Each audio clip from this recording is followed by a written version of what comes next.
Hola, y bienvenidos nuevamente a Susto Paranormal. Susto Paranormal. En la ciudad de Cádiz existe un caserón abandonado desde hace años, en la que se dice que habita el espíritu de una chica asesinada por su propia madre. Su fantasma parece seguir viviendo en los espejos que hay en la casa. En la parte antigua de la ciudad española de Cádiz, por la hermosa zona costera de la Alameda Apodaca y frente al monumento del Marqués de Comillas, se yergue imponente una elegante casa de 3 pisos y abundantes ventanas que evoca con su arquitectura épocas pasadas. Cuenta la leyenda que en aquella casa vivía un importante almirante junto a su esposa y su hija.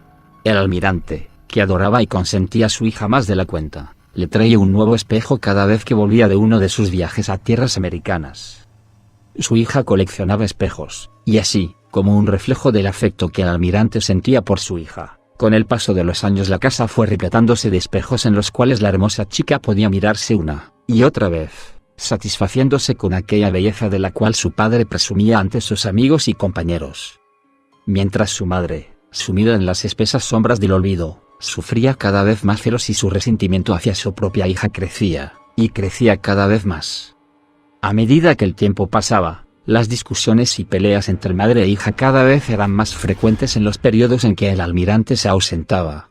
La relación madre-hija estaba cada vez más contaminada por el secreto odio que había empezado a crecer en la madre, por un sentimiento tan bajo y tan ciego que acabó por arrastrar al crimen a la esposa del almirante.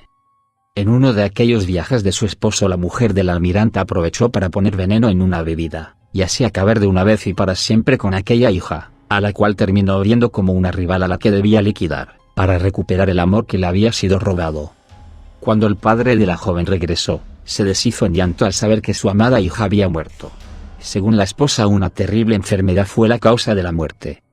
No obstante, mientras el padre lloraba desconsoladamente en la habitación de su hija, en uno de los espejos que más apreciaba su hija apareció como en un mensaje enviado desde el más allá, la escena de lo que realmente sucedió y pudo ver cómo su esposa ponía matarratas en la comida, un veneno que deterioró a su hija hasta que finalmente murió tras una larga agonía. Atónito y lleno de ira ante la amarga verdad, el almirante obligó a su esposa a confesar el crimen y se encargó de hacer que fuese condenada a pasar el resto de sus días tras la soledad de las rejas en alguna mugrienta prisión. Sin embargo, y pese a haberse hecho justicia, el viejo marinero nunca más pudo vivir en aquella enorme casa en que cada espejo le recordaba a su hija perdida. Por eso se marchó lejos sin importar las consecuencias. Dicen que no se volvió a saber de él, dejando tras de sí una casa que permanecería abandonada durante décadas. Durante ese tiempo la historia de la Casa de los Espejos y lo que en ella ocurrió empezó a hacerse más conocida. Algunos osados jóvenes aprovechaban la noche para entrar en ella a escondidas y demostrar su valentía o investigar si era cierto que ahí aún residía el alma en pena de la chica asesinada. Las personas se adentraban en el viejo caserón aseguraban que en la planta superior de la vivienda se podían escuchar llantos y lamentos de niña, y en el silencio de la noche el sonido parecía rebotar de forma extraña en los espejos, como si el sollozo proviniera de cada uno de ellos.